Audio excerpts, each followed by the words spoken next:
The decision by the National Energy Regulator of South Africa, NERSA, to approve the issuing of generation licenses to 3 of car powership bidders as part of the 7 preferred bidders has raised some really serious reaction. Now, organizations such as the Civil Action Group organization Undoing Tax Abuse, or OUTA, say that they will request the energy regulator to provide reasons for approving the controversial car powership generation licenses. Now, this follows NERSA's decision on Tuesday to approve licenses to 7 preferred bidders as part of the government's Risk Mitigation Independent Power Producer Procurement Program. Nhlanhla Gumede is the regulator responsible for electricity regulation at NERSA and joins us now for some clarity. Mr. Gumede, thanks for your time. Welcome to Morning Live. Thanks, Sakina. Good morning to you and the listeners. So I see NERSA says that the decision was reached based on the available information and analysis that was conducted on the various applications for the generation licenses. What were those reasons, if you could tell us in a nutshell? Basically, whenever an applicant makes an application for a license to NERSA, on the electricity side, NERSA uses or has to look at Section 10(2) of the Electricity Regulation Act, which stipulates the criteria for the issuing of licenses. And basically, NERSA considered all of those, but remembering that these particular applications are actually people that came out of a Section 34 determination, which therefore means that there are other processes which are actually outside of NERSA, processes that are managed by the IPP office, for instance. So if we look at NERSA's mandate very briefly, just in terms of what you are expected to do, let's look at that because I see some have come out saying that they are surprised by NERSA's decision to actually approve this particular bid. So let's talk to your mandate. The mandate is actually very clear. It's articulated under Section 4 of the Electricity Regulation Act, and it is about issuing licenses, tariffs, it is about monitoring and evaluation and dispute resolution and things like that. It is clearly articulated. And it is also clearly, there are other aspects as well which are clearly articulated, which include how licenses are going to be evaluated. And that is the section I was mentioning, which is Section 10(2). And also, it then also indicates the areas where NERSA can actually write so the rules and procedures, and also aspects of concurrence with the minister. For instance, in terms of new determination of new capacity that is required, as well as, for instance, issues of registration that we were dealing with last month. So part of your mandate also, Mr. Gumede, is to promote accessible and affordable energy for all citizens. Do you believe that you've done that in approving this particular application? Well, the beauty with NERSA is that we also implement policy. And part of that policy is that, for instance, our mandate is promoting diversity in terms of energy supplies. Now, either that is actually, although we're supposed to do that, the Department of Mineral Resources and Energy is the one, in fact, that actually then decides what type of energy supply options are considered. So, and they do that via the Section 34. So all that NERSA then does is that once that has been determined, then NERSA implements. But for this particular one, in terms of risk mitigation, a key player in the sector, because we are also responsible for power quality. A player in the sector, which is a systems operator, is the one that then determines that in terms of the system issues that it's dealing with, it requires power that is dispatchable between 5 in the morning and 9:30 in the evening. And that was what was actually detailed. And that went through a public procurement process. And all that NERSA then did in respect of Section 34 was then to then award licenses to those preferred bidders that were identified by that process. Still doesn't answer my question very directly because it's a pointed question, Mr. Gumede. In promoting certainty within this industry and promoting access to affordable energy for all the citizens of this country, do you believe that NERSA has achieved that part of its mandate in approving this particular deal? Oh yes, I believe so. I mean, can I put it this way to you? When we go to peaking power in the morning and also in the afternoon, Eskom has to use, in the main, other sources of generation, but it also has to use open cycle gas turbines.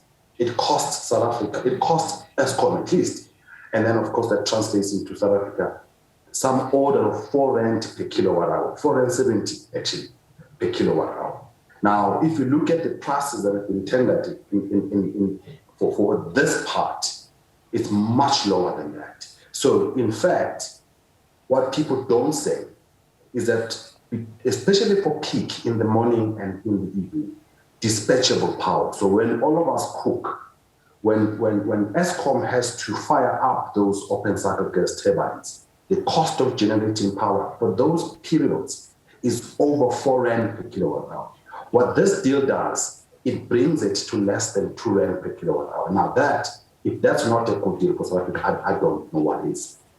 I'll have to dispute that, Mr. Gumede, because on the 1st of September, we had the Eskom CEO here, and I asked him the question about IPPs that had been contracted with Eskom, and he said that the cost of procuring energy from the IPPs was around 4.20 per kilowatt hour, whereas Eskom itself can produce at 75 cents. So yes, there is that element that you speak about of the gas turbines, but 75 cents on average is what Eskom can produce at. So where do you derive your figures from? Well, I'm not really sure, because remember, we actually set the price. Right now, the wholesale price for electricity, that is the price that is asked by Eskom, and that's the price that it sells to municipalities, over 129 cents per kilowatt hour. Now, if the CEO says they can make for 75, then in fact, when they come to ask for a price from the regulator, they shouldn't be asking for anything more than 75 cents. But you can verify those figures. But where do I get these figures from? Right now, remember, we actually approved these prices. So, and what people don't always say is that, for instance, people that, as they would say, for IPPs, for solar, for instance, during the day when the sun is up, probably you can make electricity for as low as 60 cents per kilowatt hour. But the question is, when the power is then required in the evening, you either would have used the battery storage to store that power, and that will cost you anything up to 6 rand per kilowatt hour. So when you then reverse and then invert that power back and use it, the question is, when you combine these two technologies of solar generation with storage, is that cheap? Now, the same thing, so when the CEO, for instance, says that they can generate power for 75 cents. On average, yes. Yes, what I'm saying is that on average, that's the price that we approve is 129. So I will not even understand that, because we as the regulator are the ones that are asked to set that price. And I'm telling you, and you can verify that price is published price. That's what they generate on average. When they average all of the prices is 175. But as they would say, unfortunately for peaking power, or in the morning and in the evening, they either have to deploy a pump hydro power, or if that is not available or not enough, they then have to use open cycle gas turbines. So what we're looking at here for this type of risk mitigation, it's really that dispatchable power between those times. And you can test with anybody.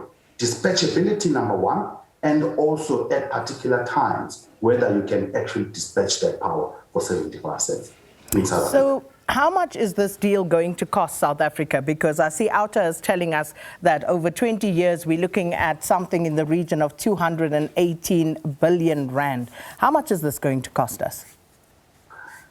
Well, from what I understand the deal to be, and remember then, Sakina, as I've indicated, this was procured, like with the IPPs, other IPPs, renewable IPPs, this was procured via a competitive tender. However, this one is about dispatchability. So it's only when the power is required that the consumers will need to pay. So yes, there are estimates in terms of how much it will cost over the 20 years, but it's really going to be about this. If that power is not needed because it's emergency power, then that power will not actually be charged to the users. And you must so what are the estimates, Mr. Gumede? It's about 130 cents per kilowatt hour. Over now, 20 years? How much?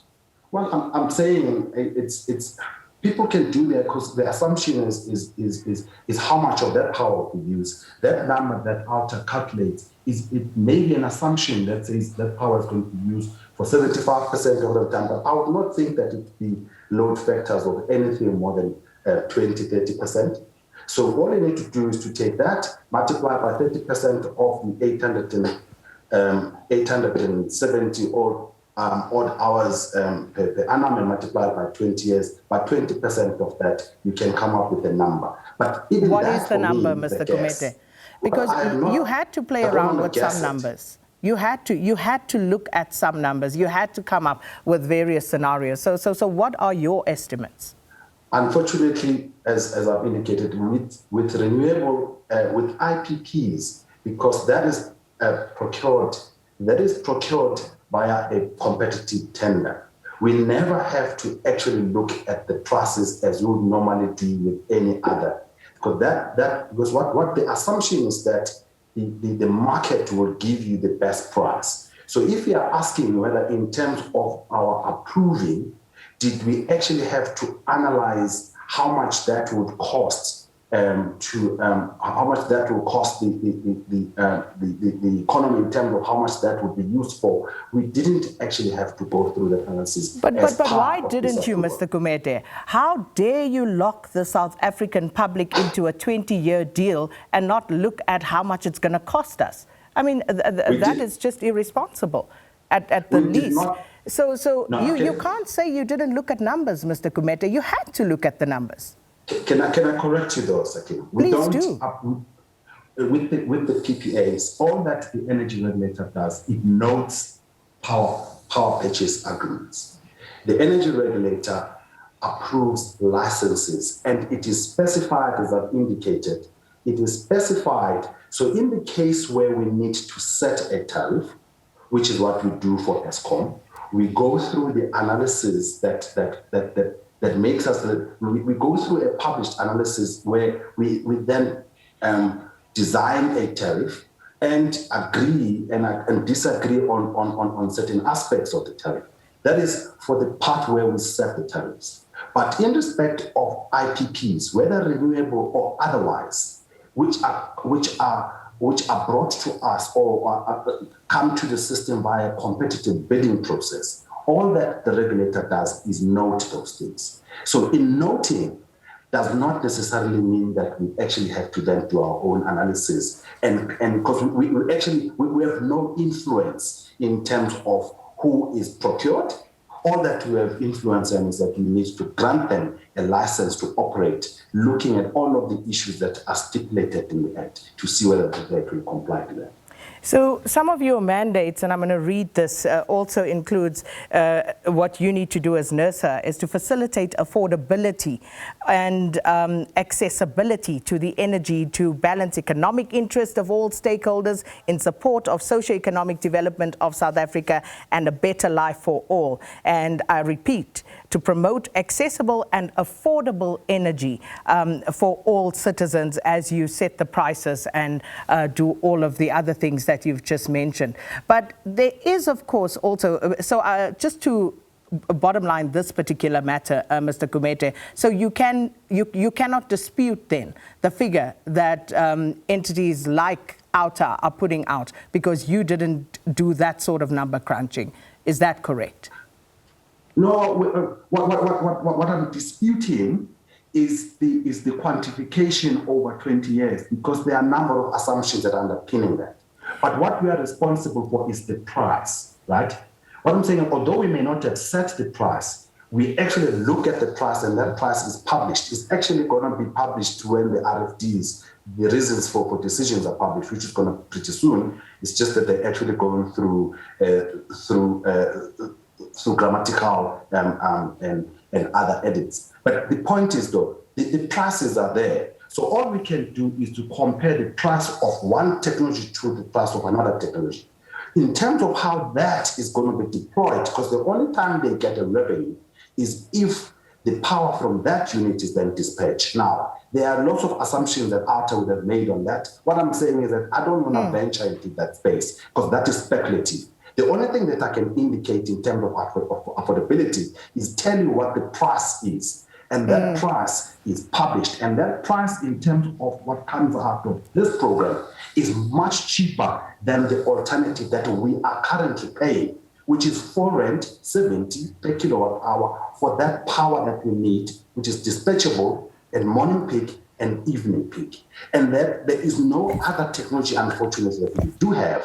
So that's all we can compare with. Is this better? But if this power is going to be used for not its intended purposes and be deployed throughout the day, that's a totally different story. And I do not believe that the assumptions are used by Outer in arriving at the number are actually correct. There are lots of assumptions underpinning that. But you didn't look at it, so you can't dispute it at this point, is all I'm saying. But just finally, because unfortunately we have to cut to something else, but you may be aware that NERSA is in part being criticized for approving the 3 generation licenses to car powership bidders, even though there is a court case underway at the moment. So that didn't come into consideration for you, the fact that one of the losing bidders has actually taken this matter to court? Well, fortunately in South Africa, we actually have got checks and balances. So we've got different regulators, which brings with it all sorts of challenges. So if there are legal disputes, or criminality or otherwise, we know that the criminal justice system in South Africa will deal with it. We have a particular mandate. We cannot act outside of our law. Our prescripts in terms of what we can do is defined in the law. And if we try to act outside of that, would be ultra-virus, and in fact would be an overreach by the regulator, which can be reviewed. So all we did is we actually kept it to our own space. Well, we unfortunately have to leave it there, Mr. Gumede, but I really look forward to having further discussions about this, because there are quite a few other issues pertaining to this that I think we should actually get into. But thank you so much for your time. Nhlanhla Gumede, energy regulator responsible for electricity regulation at NERSA, giving some clarity on NERSA's decision to approve 7 licenses to preferred bidders, and also the potential challenges that arise from those opposed to the decision. As I say, more time needed to actually get into this.